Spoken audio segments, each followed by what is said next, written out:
Ayrılıktan ayrı düşün keve benim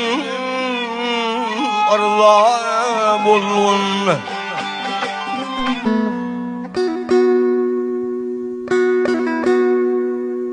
Men şu goşgymyny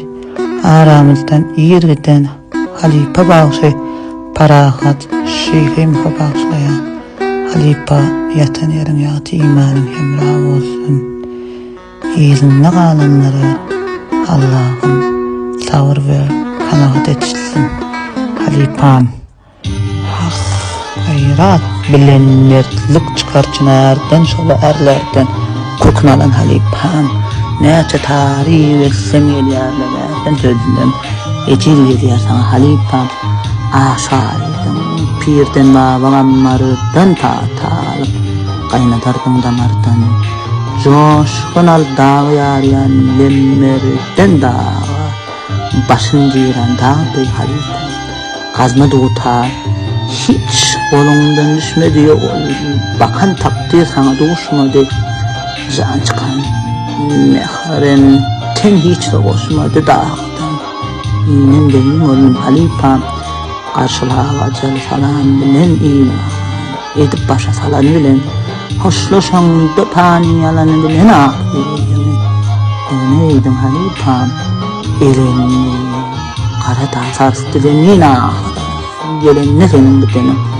acılı çare yok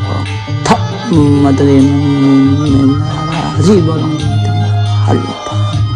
bu adam başına ne gün inmeyer yüreğler gözleri yaştan dinmeyer yüzün bulut tutu asman inleyer şahirer vakın Halipam bir direnme bir ölümün haklığına boyun bolmadık sen bugün yokluğuna imanın hemra edip peyakluğuna hakkın hududuna bak Halipam hoşlaşmağa gelli yakınım yadım beytler ölüler yaşadaradım Türkmen halkı çekti senin peryadın yüreklerde armağan koydum Halipa yağ dağladı kara dağlar çoğuranıp kara bağlar gittim o uğran refol verdi kalli izde karganıp keçip bağlam keçliğine Halipam refol verdi kalli izde karganıp keçip bağlam keçliğine Halipam keçip bağlam keçliğine Halipam